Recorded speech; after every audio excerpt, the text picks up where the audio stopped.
What's the most up story you've heard? Story 1. My barber for years, a Vietnamese American who gained refugee status during the boat people era, out of the blue while cutting my hair, told me a story about how pirates took one of her sisters as payment for the family's safe passage from Thailand to Hong Kong. They never found out what became of her, but the family never stopped looking. The story was told in what appeared to me to be the most nonchalant yet heartbreaking way, as if she was merely wondering out loud. This was some teen years ago. Every so often I find myself thinking about the scenario and the type of strength it must have taken to endure and survive such a situation. Story 2. Late 80s, early 90s in a small village in the northwest of England, we had a milkman shark groceries guy who'd been delivering in our area for years. Loads of lads, including my eldest brother, 10 years older than me at the time, had done milk round shifts with him, cash in hand now and then. They stopped doing it because he was a bit of a strange man, and my parents and other parents in the village were a bit concerned about his general demeanor. But you can't just vilify someone based on a bad vibe. Toward the end of his time at the local dairy, my two friends and I were playing football, using our front drive as a goalpost in our street. We were about 11 at the time. He pulled up and was doing his money collection round. My parents weren't home, but we were playing heads and volleys in front of my house.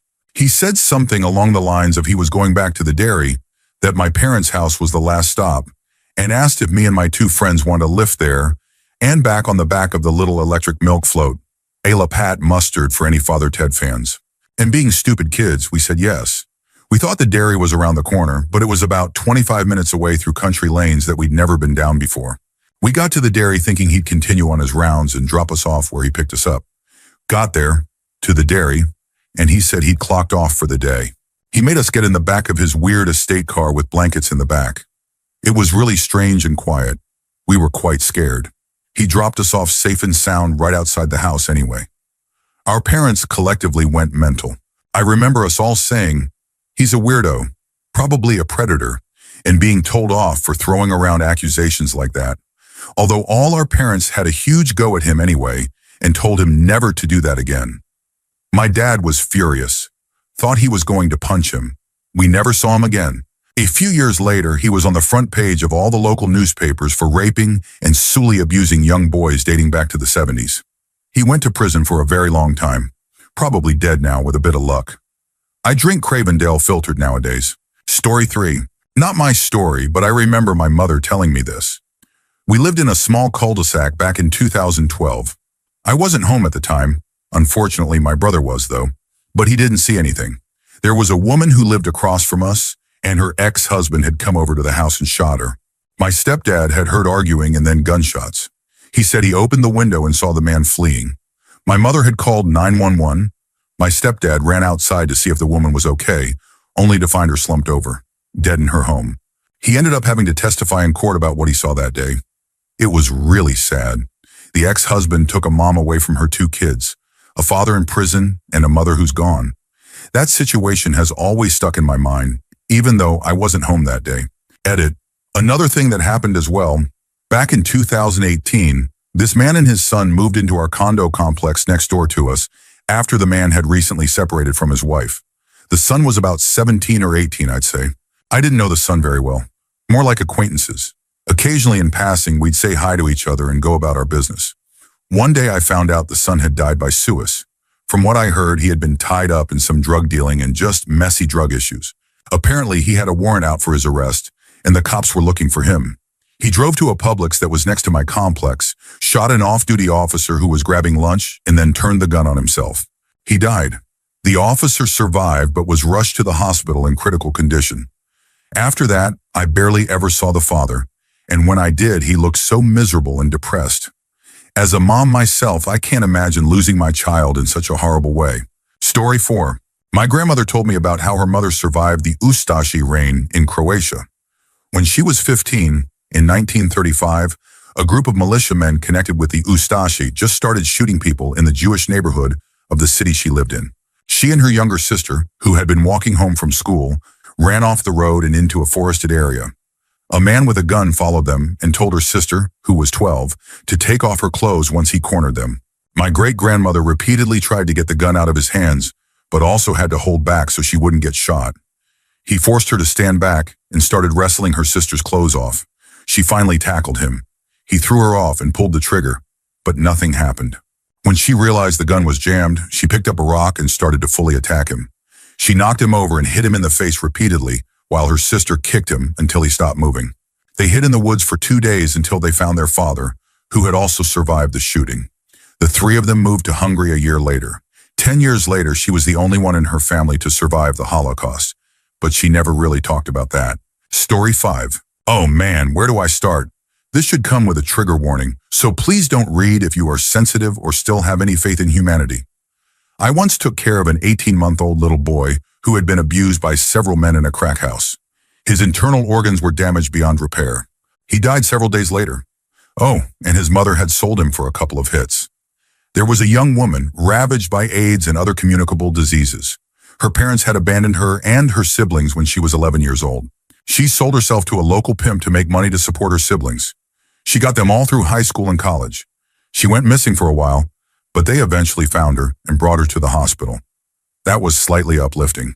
There was a woman who had been tied up and burned by her boyfriend. He started at her feet. It took several days before someone smelled burning and called the fire department. She never stopped screaming, no matter how much pain medication we gave her, so we had to sedate her quickly. A young man came in with a swollen arm. Years earlier, he had been a child soldier in Somalia. He had been shot with a shotgun as punishment for trying to stop them from harming his 6-year-old sister. The arm had never been repaired and was causing him constant pain. I also took care of a man who would purposely injure himself by cutting open his stomach, claiming it was accidental. The last time was bad. His intestines were fully exposed, fecal matter was present, and there were wounds everywhere. Spines completely exposed from people left lying in filth, not repositioned. One family left their grandmother home alone for a week while they went on vacation. They left a cooler with food and water next to her chair. By the time they returned, she was completely altered and essentially fused to the chair. EMS had to cut the fabric apart to bring her in. We had to peel the fabric off, and when we did, her skin came off with it. I told the family that if they didn't sit in the room and watch, I would report them. I called the police anyway. Honestly, the cases that hurt the most are ones like a mid-30s single mother of 4 who was diagnosed with aggressive breast cancer. Her copayment to start treatment was $1,400. It took her 9 months to save up the money. By the time she did, the cancer was growing out of her body and spreading everywhere. There was nothing we could do but manage her pain. 4 children lost their mother over $1,400. I deeply resent the American healthcare system. So many more stories come to mind, but I don't want to think about them anymore. Story 6. While my mom was pregnant with me, 1979, she and my father kidnapped my 5-year-old half-sister from her first husband. They took her from Ohio to Texas and were on the run with her for 10 months. During that time, I was born. Her father kept calling my aunt, my mom's sister, begging for information about his daughter's whereabouts. My aunt eventually told him they were in Corpus Christi, Texas. He immediately flew out there. He checked into a cheap motel and called his wife. They prayed together over the phone, and when they finished, he looked out the window of his hotel room. My mother holding newborn me, my father and my sister were walking past his window. They were staying at the same motel. The police were called and my sister was returned to her father. They went to court and no charges were filed against my mother and father, but they were never allowed to see her again. Courts in the late 70s and early 80s were wild. I knocked on her front door when I was 19 so I could meet her. I knew where she lived because my mother would occasionally drive me past her house to show me where my sister lived. Story 7. My good friend took her life a few years ago after a long battle with mental illness. We were in the Army together. She had been divorced for a while and was sharing custody of her 2 sons pretty amicably with her ex-husband.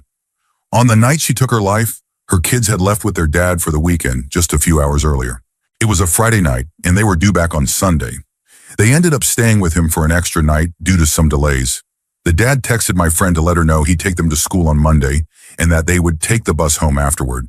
When they got home, 3 days after she died, her children found her body. They've been traumatized ever since. We still believe she intended for the dad to be the one to find her, not her children, because he always brought them into the house after dropping them off. This has stuck with me for years, and I think about them often. Story 8. My dad and mom both worked at a lumber mill in the Rogue Valley area of Oregon during the 1970s. The mill did a number of things. cutting and planing different types of boards, making trim, etc. They also had an industrial wood chipper for scrap and unusable materials. The chips would go through a chute that shot outside into a chip/sawdust pile. One day, one of the workers assigned to the chipping area had been drinking. While pushing some scrap boards into the chipper, he fell forward and couldn't get out, possibly due to being intoxicated. His front two arms made their way into the chipping blades, and he was pulled in up to his elbows before another worker was able to shut the machine off. My dad was outside at the time and said he and about 20 other workers watched as the chips and sawdust suddenly stopped coming out, and instead blood and small chunks of flesh sprayed out, turning the pile into a soggy red mess. He said the worker ended up bleeding to death before he could reach the hospital. There was a blood stain on the floor in the chipping area that they could never get rid of, no matter what they did. For the remaining 2 to 3 years my dad worked there. I didn't believe this story at first, but my mom later corroborated it, telling me about it from her perspective when he wasn't even around. She had been inside the building when it happened. It sounded like she was relatively close to where it occurred, though not in the exact area. Story 9. Traveling on the slow boat from Thailand into Laos down the Mekong River in early 2020. It was 8 hours of beautiful scenery, party atmosphere, and a good laugh. I met a guy named Chris, an Aussie from Melbourne, who was traveling with an English girl. We stopped off for the night halfway through the journey, all prepaid, and some of us went out to the only bar. He bought some coca, whatever. The following morning, we all got back on the boat for another 8-hour ride to Luang Prabang. The atmosphere was dead. I assumed everyone was just as hungover as I was. We arrived and took a weird truck tuk-tuk style taxi into the town. That's when someone said, "It's a shame what happened to Chris last night." I asked if they meant Chris, the Aussie, and they said yes. He had gotten high, fell asleep on his back, and choked on his vomit during the night. Apparently, the girl knocked on his door and couldn't get an answer. The staff had to break the door down, and that's how they found him. She went with his body to the hospital and had to speak to his parents, even though she had only known him for a few days. I spoke to someone who'd been in touch with her, and 10 days later, she flew back to Thailand and then to the UK because she was so emotionally affected. A pretty tragic situation. Don't mix substances and don't sleep on your back, kids. Story 10. This happened in Scotland, where the laws are different from those in England or America. A former girlfriend once told me how she came to move to my town. She had been living with someone who regularly hurt her and assaulted her. He also told her that if she ever reported him, he would stab her. One weekend, he injured her so badly she had to be taken to the hospital. Her injuries were reported to the police. She gave them a statement, and they informed her that he would be charged with assault and battery. However, he followed through on his threat and attacked her again, putting her back in the hospital. When the case came to court, she was terrified and refused to give evidence out of fear for her life. As a result, she was jailed for 7 days for prevarication. The only reason she eventually agreed to testify was the promise of a new life in a different town. So she did 7 days in jail, while the man who hurt her got 12 months of probation. If that isn't a deeply flawed system, I don't know what is. Story 11. My grandpa was forced to kneel in broken glass by Mao supporters in 1949 in southern China, where the Chinese side of my family is from. He was around 8 or 9 at the time. I believe his entire family was targeted because they owned a small plot of land. His father had worked in Canada and sent money back to support the family, which allowed them to acquire the land.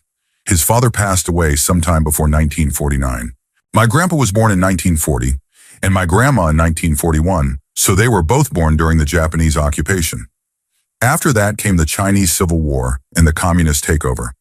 My grandpa's school once took a trip where the students waved at Kim Il-sung.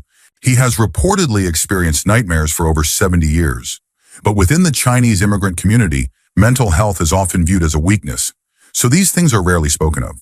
I only learned about it through my mom, who is white, because no one on the Chinese side of the family talks about it.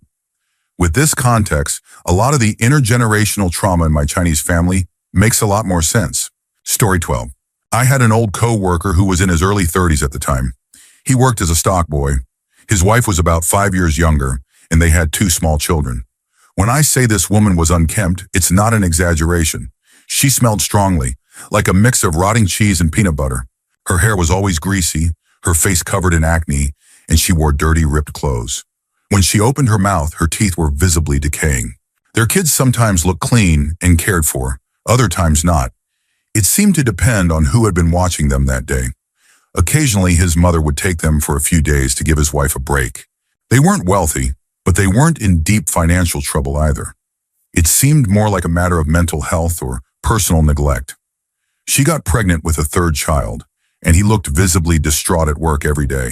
She would come in as disheveled as ever, rubbing her big belly with pride. She said, "Sure glad the medication worked this time." One of my co-workers questioned what she meant, and that's when it came out. She had reportedly drugged her own husband because he no longer wanted to be intimate, and she wanted another child. She had attempted to use other substances in the past to coerce him, which hadn't worked. She was upset because those substances had worked before, when she conceived their second child. He eventually divorced her, thankfully. Story 13. I've worked in construction my whole life, but about 10 years ago I met a guy named Sacco, pronounced Sacco, not sure how it's spelled. He always came across as a gentle and trustworthy person, very quiet and didn't speak much. He was probably in his late 50s or early 60s. I think he was from somewhere around Bosnia, though I could be wrong. It's been a while. One night we had a poker game, and Sacco got absolutely hammered, something everyone said he'd never done in the 15 years they'd known him. That night, he opened up. He said that when he was about 7 years old, he woke up in the middle of the night to find his parents unusually joyful, celebrating something. They told him he was going on a vacation with his older brother. Right then, and that's why they were so happy. His brother, around 12 or 13, didn't seem thrilled. He looked somber, but Sacco was excited. Their father told them they'd be setting off fireworks as they left to celebrate the fun they'd have. So they left in the middle of the night. About 3 or 4 minutes later, Sacco heard what he thought were fireworks. He looked back but didn't see anything. When he asked his brother, he saw him quietly crying as they jogged. Sacco didn't understand what was going on at the time and didn't press him. Years later, they had made their way to America. He didn't go into detail about how. Sacco was crying as he explained, "I felt so foolish. I kept writing my parents letters and always asked my brother why they never wrote back. He said they were probably too busy. Then I found all my letters in a closet. He showed me newspaper clippings he'd kept about the war. That night, my father had been warned the soldiers were coming. He didn't explain anything. I finally understood. The fireworks. They weren't fireworks. My father, he shot my baby sister, my mother, and then himself. 3 fireworks. He broke down, sobbing into his arms on the table. The whole room fell silent. Some of us were holding back tears, others couldn't. When Sacco finally calmed down enough, he quietly asked someone for a ride home. As soon as he left, we all stood up and left too. No one cashed out the game. It was just a $20 buy-in, but no one cared. We never spoke about it to each other or to him again. After that night, we all understood he'd been through something unimaginable. That probably explained why he was always so quiet and kind. Story 14. When I arrived in Asia, I stayed at the home of a local man who lived with his wife and daughter. On the first day, I got settled in. By the second day, I felt more comfortable, and we were all sitting down to dinner, having a lovely time, sharing stories, and chatting about life. The next morning, while we were having tea, he told me that every Sunday he travels around the country giving out free Bibles. Curious, I asked him when and why he started doing that. He told me about the day he missed church, the first time in over 10 years. That same day, a Suic bomber entered the church he usually attended, and several of his friends and family members died. I started crying as he told the story. Since that day, he's felt that maybe God was looking out for him or trying to send him a message, that you don't have to be in church every day to be a man of faith. From that moment on, he stopped attending regular services unless it was for weddings, baptisms, or confirmations. Instead, he now travels the country handing out Bibles and spreading what he believes is a higher calling. I was still crying as I hugged him. He had lost 2 of his closest friends and family members, yet he was still so warm and welcoming.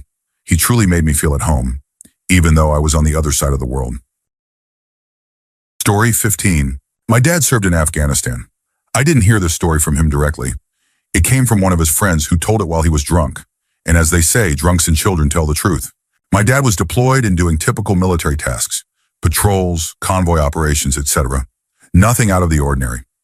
After a major firefight, he and his team were regrouping around their vehicles. While most of the guys were taking a break, my dad was assigned to sentry duty, watching the surrounding area. He saw a kid, maybe 14 years old, approach. The boy waved and my dad waved back. The kid then disappeared around a corner. My dad, having a soft spot for children, let his guard down a little. A few moments later, the same boy reappeared, this time with a weapon on his shoulder. He fired an RPG and hit one of the vehicles. No one died, but several soldiers were seriously injured. My dad, realizing what had happened, returned fire. He shot the boy. That was the only story I ever heard about his time over there. Pretty devastating if you ask me. And to make it worse, when he returned home, my mom left him and took everything. Just salt in the wound. Story 16. My dad grew up with a wildly abusive mother and was a stubborn little troublemaker from infancy. She did awful things like forcing him to eat his own vomit and beating him with studded belts. There's a lot I doubt I'll ever fully know. Despite being one of the youngest, he would gather his siblings and try to run away together. She once left him home alone when he was very young, and he decided she wasn't allowed to come back, so he started throwing her things out the windows. Eventually, the family decided to move to Australia for better opportunities, but couldn't afford to move everyone at once. They split the family. My grandmother stayed in their home country with some of the kids, and my grandfather took the rest, planning to earn money and send for the rest later. When they arrived, my grandfather promptly abandoned the children. As an adult, my dad learned that he had moved just a few hours away and started a new family. That was painful. My dad and his siblings grew up in children's homes, basically orphanages, and their mother fought to get them back, but failed. I don't know a lot about that time. My dad tells the lighter stories, how the guardians played dodgeball by kicking balls as hard as they could at the lined-up kids. The time he had art class and they painted the teacher instead. When he lit his desk on fire because someone said he wouldn't dare. Light mentions of beatings. Lots of times he ran away because the streets were better than the home. He stole a car by age 10 and went for a joyride, eventually parking it in a pool. Once, someone tried to gouge his eye out over mistaken identity. His eye is still damaged from that. He was a heavily institutionalized youth offender. The system, if it had ever cared, had already given up on him. If you know much about the backstories of Charles Manson or Albert Fish, it's not far off based on what little I've heard. Since then, the government has formally apologized to former wards of the state, offering compensation and benefits like free dental, because they destroyed the lives of so many children. My dad doesn't have a formal education. He still struggles with things like spelling, but he's incredibly smart, with a practical, logical mind. He hitchhiked around the country a lot, always carrying a knife in his boot. A random couple took him in and looked after him. He came and went as he pleased. The husband of that couple knew Chopper, an infamous figure. You should watch the movie if you haven't. It was a rough crowd. One day when he was about 18, my dad was catching up with his brother. "Where are you living these days?" and he asked. "In a share house with a group of girls. You should come over." "A house full of girls? Sounds good to me." While walking up to the house, a girl was walking out. My dad looked at his brother and said, "That's the girl I'm going to marry." The girl in question was a good Catholic girl. After her father died young, the church made sure to put his 5 daughters through school. They were the poor kids at a well-off school, charity cases essentially. Sometimes they were sent to children's homes when their mother couldn't afford to feed them. That was actually a good thing. They got plenty of food and always came back home. The girl was fiery, argumentative, and passionate about fairness. In school, she often got in trouble for standing up for others. She would accept the punishment with her head held high because she knew she'd done the right thing. Her sisters would tease her, say she was adopted, and that nobody loved her. Sibling stuff, I guess. Her mother could be both cruel and loving, generous one day, harsh the next. It was disorienting. Her whole family was a little unusual. They called themselves quirky, marched to their own drum. Just a little different. Nothing wrong with that. But they would eventually learn that their quirks were signs of severe mental illness, and it would lead to many young deaths. At least 2 generations required electroconvulsive therapy, electroshock, and time will tell if that continues. The girl would one day learn the truth about her father, who he really was, and what he had done to his daughters, including her. She couldn't remember it. She was too young when he died. But her older sisters eventually helped her see past the pedestal she had put him on. He was no longer the light of her childhood, taken too soon. That understanding came much later. This girl had grown up on the right side of the law, surrounded by privilege, even if she wasn't part of it. She was used to gallant, clean-cut boys from good families, the kind who brought flowers and shyly asked to hold hands. She wasn't used to boys who tore up school lawns on motorbikes. She wasn't used to scruffy street kids who didn't care about rules. She was not impressed. Instead of flowers, he brought her a potted plant, because flowers just die, and a plant made more sense. She told him to get a haircut and a job.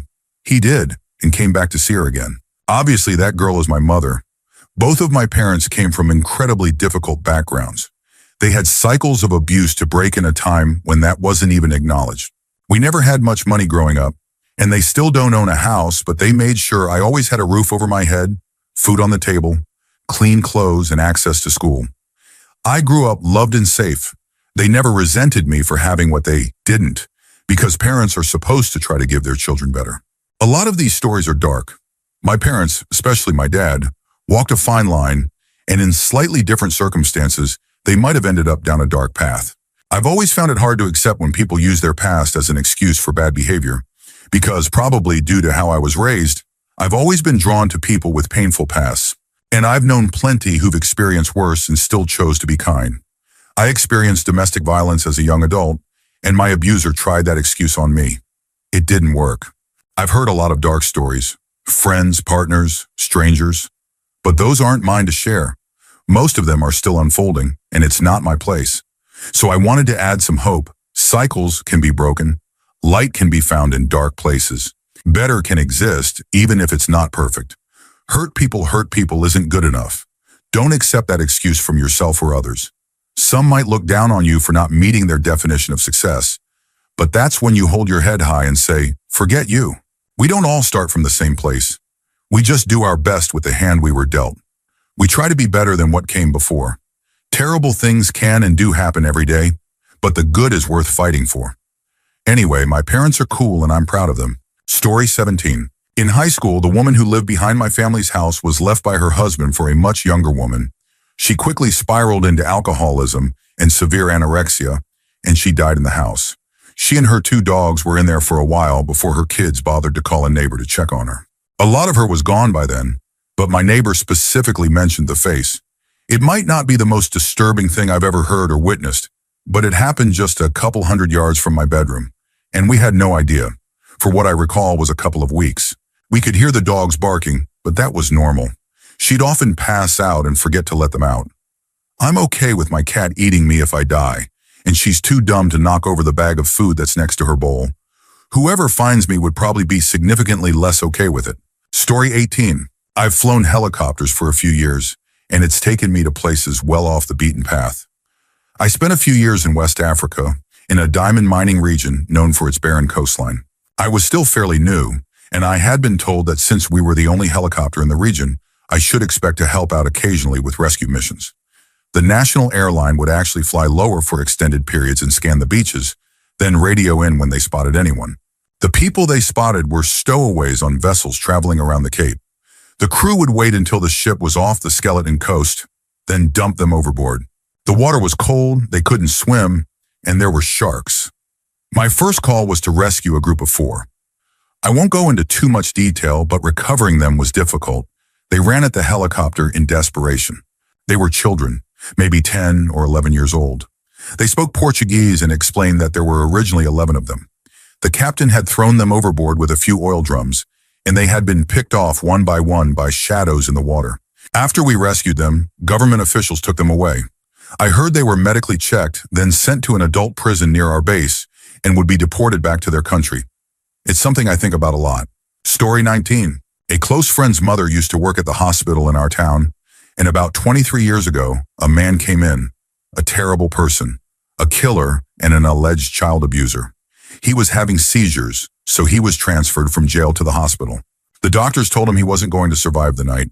They brought in a priest and asked if he wanted to repent, but he spat on the priest and said horrible things about God, insisting he wanted to go to hell. Not long after, he passed away. My friend's mom and another nurse had to run post-mortem checks to confirm he was gone. Heart, blood pressure, lungs, everything showed he was dead. After the second nurse left, the man sat up and began screaming that it burned and that he wanted to go home. Then he dropped back down, dead again. The second nurse said she heard the screaming, but didn't see him sit up. My friend's mom said that experience changed her life, and from that day on, she's never missed a single day of church. Story 20. I used to volunteer at a center that helped recent immigrants to the U.S. with things like English lessons and basic introductions to living in a new country. One of the highlights was the end of the semester when volunteers would receive a booklet of selected essays from the English class. Some stories were mildly disturbing, but one really stayed with me. It was written by a Liberian who had been living in Côte d'Ivoire, Ivory Coast, before making it to the U.S. He described how the locals hated Liberians, believing they were bringing their civil war across the border. He had to pretend to be Ivorian just to avoid being kicked out, or worse. The part that hit me the hardest was when he described an attack on a village where he and his cousin were staying. He didn't know whether the attackers were government or rebel troops. Both sides were known to raid villages without warning. He and his cousin ran side by side trying to escape. Then his cousin was hit and fell. He couldn't stop to help without risking his own life, so he kept running. That was the last time he ever saw him. He made it to the U.S. and was taking prep courses for nursing school when he wrote that essay. Every time I think about it, I wonder about the guilt he must carry. He made it to safety and a promising future. His cousin, dead or captured, was left behind. If that bullet had been a few inches to the left or right, it might have been him instead. The weight of surviving while someone you love doesn't. That's what really stayed with me. Story 21. From a friend who is a truck driver. An elderly man was celebrating his 89th birthday with family and friends at a Denny's restaurant. After most of the group had left, it was just the man and his wife or daughter, the staff, and my friend sitting at a nearby table. As my friend walked past him on the way to the bathroom, he said, "Happy birthday, young'un," just being friendly. When he returned, a waitress was removing the old man's plate, and the man leaned over and said something like, "You don't get to be my age without some regrets." He went on to share that he had been a firefighter back when things weren't like they are now. He motioned toward the waitress, who was black, and began explaining that during his time as a firefighter, things were very different in his city. He admitted that he and others at his station would pretend to respond to fires in black neighborhoods, but wouldn't actually put them out. He described how they'd act like equipment wasn't working or that they couldn't hear people trapped inside. He claimed that sometimes they'd watch homes burn or even keep score among themselves. The last time he participated in something like that, he said he saw a child, a baby, trapped in a crib. The baby locked eyes with him, stopped screaming, and just stared as the fire consumed everything. He said he's been haunted by that memory every night for the last 50 years. According to him, nobody questioned these actions at the time. My friend was stunned. The man kept repeating that things were just different back then, as if it somehow excused it.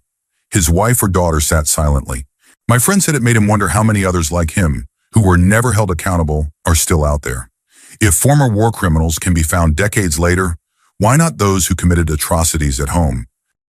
Story 22. I was in a freshman year history class. The teacher, who had been a student at the same high school in the 1970s and a teacher since the 1980s, was well known, kind of strict, but respected and funny.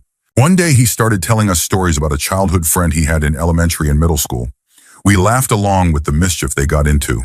Then suddenly he said, "Yeah, I wish I could still tell him these stories, but he's dead." The room went silent. He told us that on Easter, his friend had been shot and killed, along with his entire family. Apparently, the friend's uncle lived with them and frequently shot cans in the backyard. But on that Easter Sunday, the uncle had a mental breakdown. He shot the child's mom, dad, grandma, and all his siblings, ranging from teenagers to toddlers, and then shot the child himself.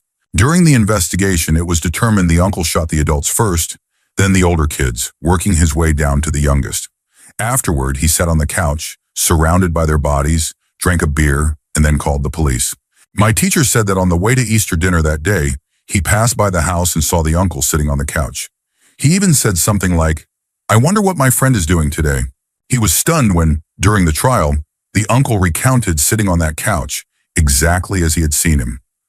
The class sat in silence until the bell rang. Then we all awkwardly stood up and left without a word. Story 23. Not something I heard, something that happened to me when I was about 10. I'm a woman now. That was the year I first learned what explicit material was, and after telling one of my friends, she suggested we watch it together. We never did anything beyond watching it, but I quickly became addicted. That same friend convinced me to try other things too, like going on a Omegle to watch random adult men doing inappropriate things, then mock them. At some point, I downloaded an app. I can't remember if it was a dating app or something else, but I started talking to a guy who was around 23. Within our first few texts, he sent me a video. It showed a very young girl, maybe a year old, possibly wearing a shirt but no pants. A man appeared on the screen and did something unimaginable. At first, the baby didn't react. Then she cried. I think that's where the video ended. Or at least that's all I can remember. My friend encouraged me to keep talking to the man, and I did. She even convinced me to share that video with people who were younger than me. I still don't understand how I didn't get caught doing that. I later asked the man if he had made the video. He claimed someone else had sent it to him. I don't know if that was true. My friend then had me lie about my age and say I was 16. She also made sure the man knew I was a girl. He told me his dream was to harm children, and he asked me to help him. My friend encouraged me to agree. Thankfully, my mom went through my phone around that time and found everything, the messages, the video, and the app. She deleted everything and took my phone. I'm beyond thankful that she did. I have no idea what might have happened had that gone on longer. I cut off that friend about a year and a half later. Story 24. My kid's father and his brother were working together, digging trenches for water and sewer lines before new houses were built. There was another set of brothers, one digging alongside them, the other operating a backhoe. The man digging had gone ahead of the crew into a section of trench where wall supports hadn't been installed yet. It had rained that week. The trench walls collapsed, burying him completely. Everyone panicked and started digging with shovels. His brother, desperate to help, brought the backhoe over to speed things up. Tragically, while trying to dig him out, he accidentally struck and decapitated him. But from what they could tell, the man had likely already died from the pressure of the collapse. Still, it was awful. Everyone was sent home early, and OSHA was brought in. My partner and his brother came home looking sick and shaken. They were just feet away from the whole thing, and were the first to try and dig him out. It was terrible. I never heard anything more about the surviving brother. Story 25. When I was a teenager, I was very careless about who I spent time with and what I was doing. One night, I was with a friend, drinking outside when some men approached us. I recognized one of them as someone I had spoken to on Instagram but never met in person. He offered to buy another bottle, and me being foolish and borderline dependent on alcohol agreed. My friend went home because she wasn't dumb, and I went with the guys. I remember the guy I knew from Instagram bought apple-flavored vodka, which I never did well with for some reason. We went back to his hostel, his friends left, and we were drinking there. Next thing I knew, I blacked out. Something that happened often because of how much I drank. I woke up the next morning in his bed with my underwear on the floor, so I did the walk of shame out of the building and went home. Much later, I was diagnosed with an STI that I had caught from him. Even worse, I found out he was dating an old friend of mine who I had recently reconnected with. After me and him had already done what we did, he had infected both of us.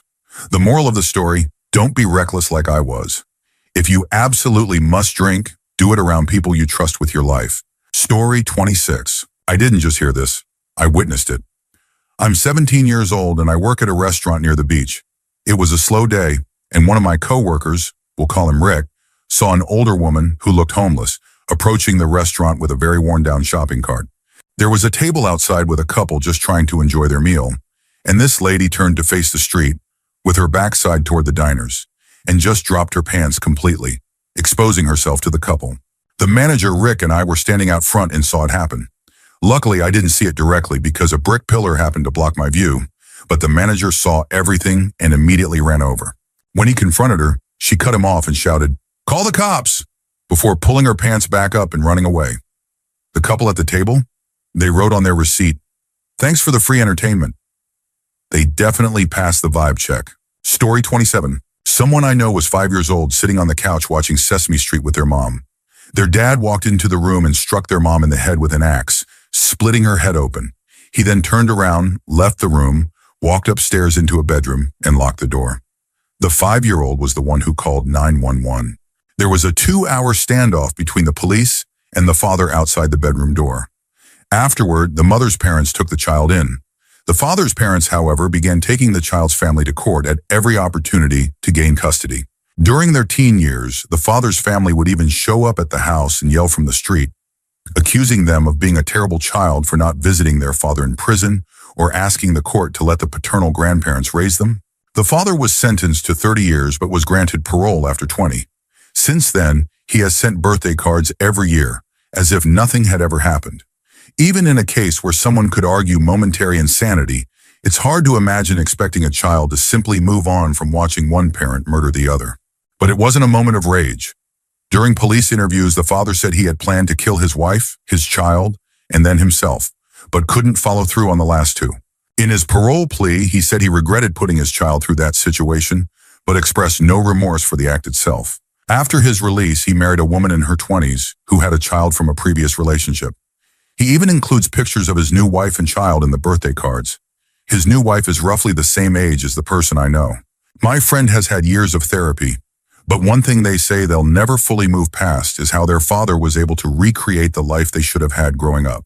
Every card is a painful reminder that their dad was perfectly capable of being a normal parent, and also perfectly capable of killing someone with an axe, less than 2 feet away from their child. Saying my friend has trust issues is an understatement. Story 28. My old coworker once told me what is now referred to as the dog story. I haven't shared it with many people because when it was first told to me, one of the listeners went to the bathroom and threw up. Usually, once I explain that it involves dogs, most people don't want to hear the rest. This coworker's dad traveled for work internationally. He was sent by his company to South Korea. When he arrived, he met up with a company representative he had previously met in the UK. They got along well, and the rep invited him out to dinner, promising to show him the best restaurant in town. They went a few side streets away from the main road to a small, unassuming place. No flashy signs, but a line out front. The rep said not to worry. He had a reservation. After a short wait, they were brought inside. The restaurant was plainly furnished, with a few pictures on the walls. But the most noticeable thing was the concrete floor.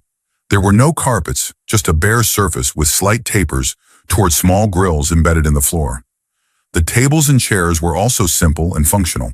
Sensing confusion, the rep told him the place might not look like much, but it had the best food in town, which explained why it was packed.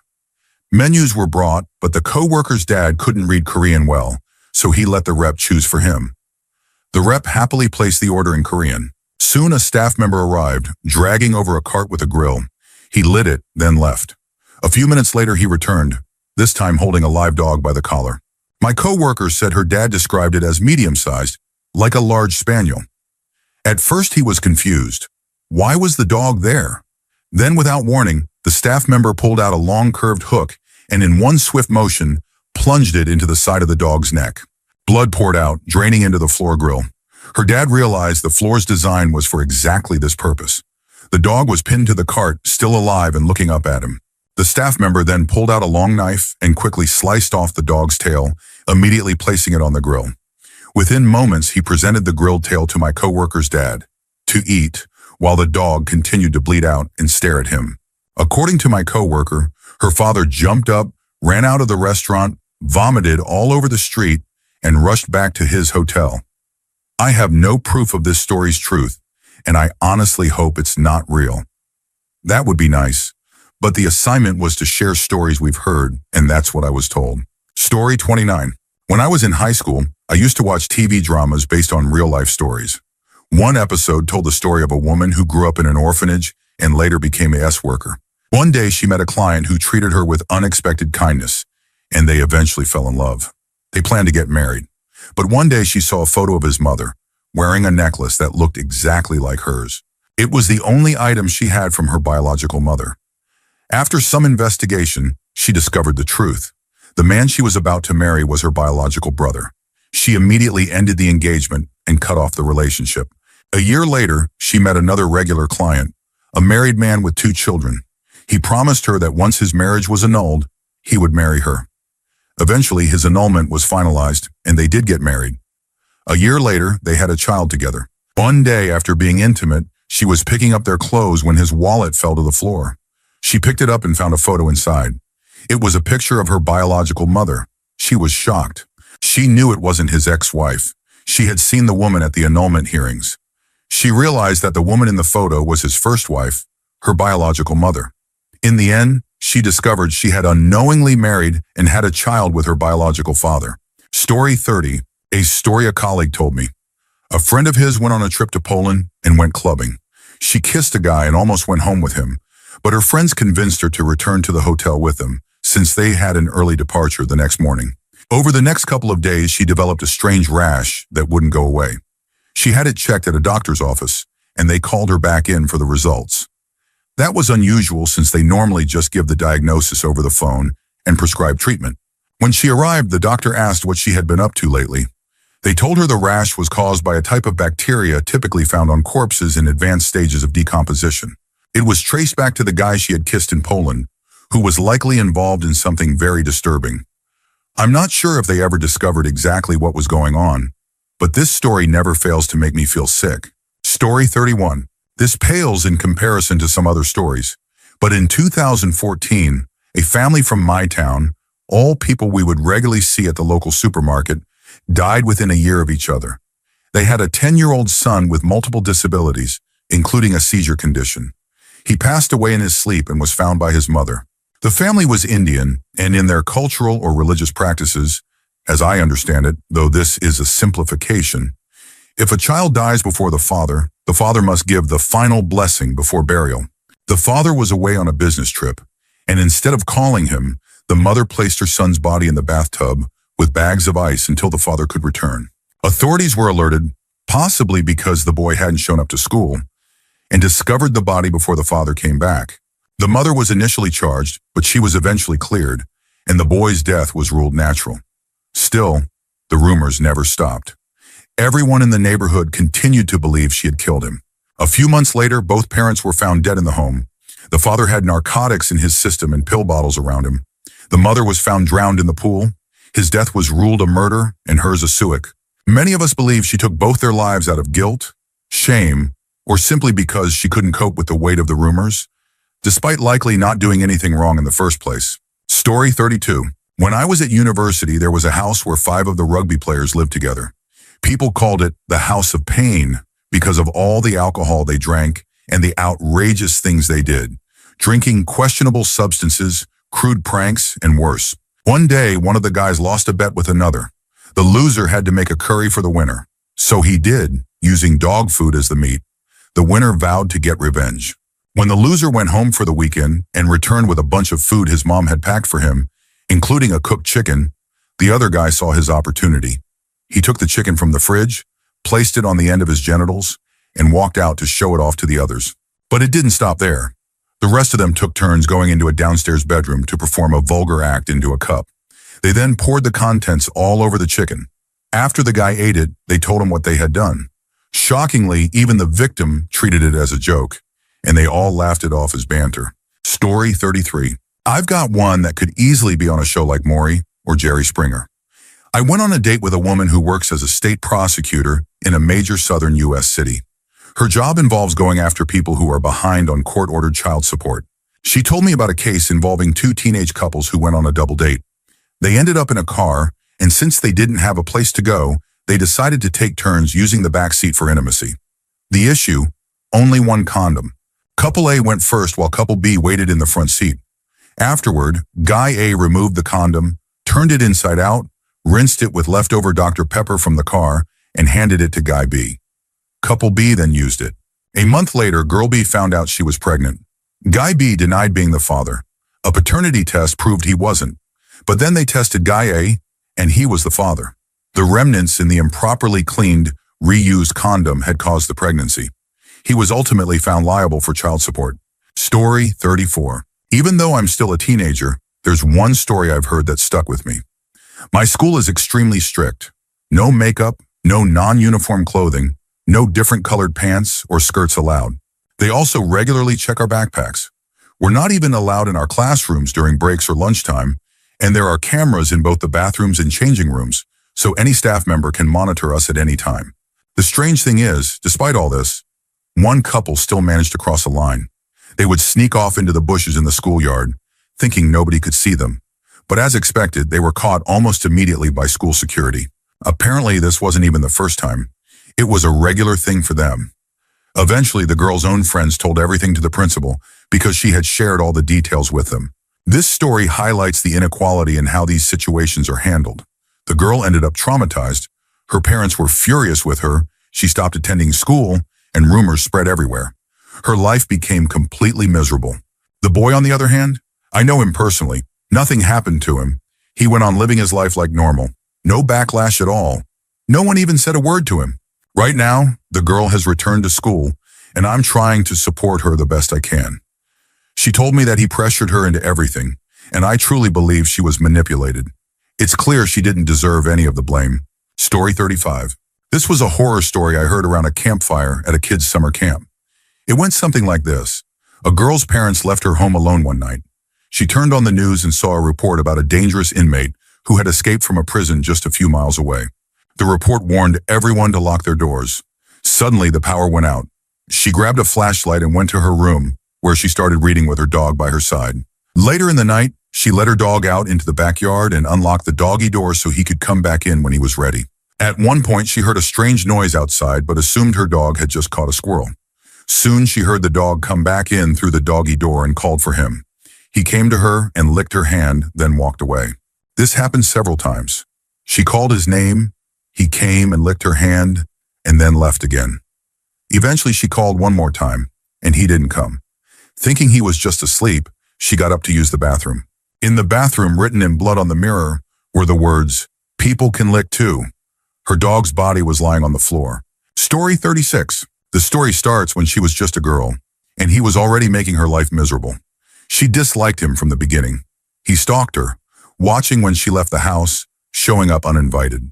Whenever she tried to tell him to leave her alone, she'd get in trouble both at home and at school. Still, he never stopped.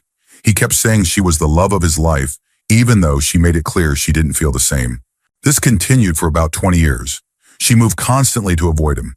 At one point, she had a child with someone else, and somehow he even managed to sneak into the delivery room, wearing a mask, making it less obvious to everyone else.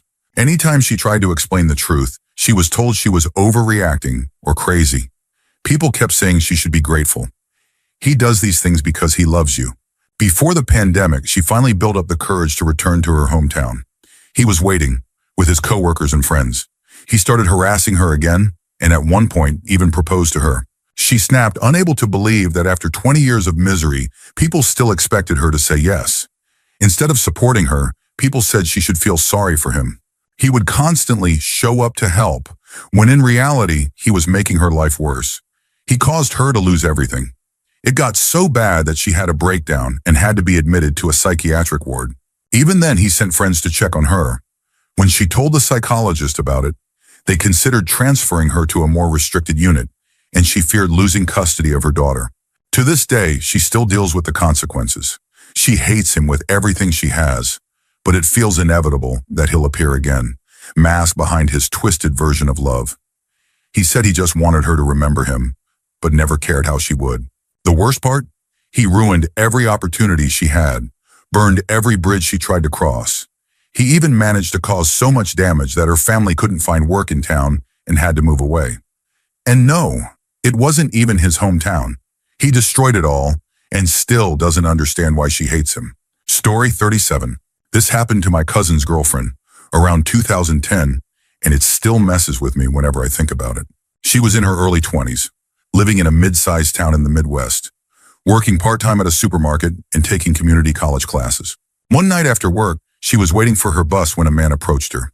He was maybe in his 40s, scruffy but not homeless looking, and asked if she could help him call a cab. She didn't have a phone on her, but she offered to walk with him to the gas station nearby so he could use theirs. He seemed nervous, kept looking over his shoulder, but didn't act aggressive or anything. On the way, he started talking, fast, rambling. He said he had just gotten out of the hospital, that he was trying to find his brother, that he didn't have any money but just needed a ride out of town. She started getting uncomfortable, and when they reached the gas station, she told him she had to go. He didn't follow her inside, and she thought that was the end of it. The next day, she saw his face on the news. His name was Darren R. something. He had escaped from a psychiatric hospital 2 towns over by hiding in a laundry cart. He wasn't just any patient. He was being held after being found incompetent to stand trial. He'd been arrested 2 years earlier after police responded to a noise complaint at his house and found what they described as a makeshift morgue in his basement. Darren had apparently been luring men to his home using Craigslist ads, offering money for modeling gigs or casual hookups. Once there, he'd drug them, kill them, and preserve parts of their bodies. When they finally caught him, they found 4 bodies and a collection of items in jars. He told the police he was trying to rebuild his dead brother. And the worst part? He escaped just 2 hours before she met him. He had made it nearly 40 miles on foot, probably hitching rides or hiding in delivery trucks, and she had walked alone with him for several blocks. When she talked to detectives later, they told her that it was almost certain he was looking for a new victim. He had nothing on him, no money, no ID, but he had already taken a belt from a department store bathroom, which they believed he intended to use as a ligature. She had noticed it hanging from his hand, but thought it was his. They found him 2 days later. He had broken into a vacation home and was trying to steal a car when the owner came home early and called the police. He was arrested without a fight. She still thinks about what would have happened if she hadn't insisted on going into the gas station, or if she had agreed to give him money, or, God forbid, if she had taken him somewhere in her car. It's been over a decade now, and she says she still can't be around men with that same rough, patchy beard or that kind of distant, vacant stare. She never rides buses alone anymore either, and I honestly don't blame her. Story 38. I used to work in hospice care. One of my patients was an elderly man in his late 80s who was dying of lung cancer. He didn't have much family left, except one adult son who lived in another state. They weren't very close, but the son would call occasionally to check in. Mostly he was just interested in the will. The old man told me during one of our late-night chats that he had decided to leave his modest estate to his nurse, me, because I was the only person who treated him like a human being in his final months.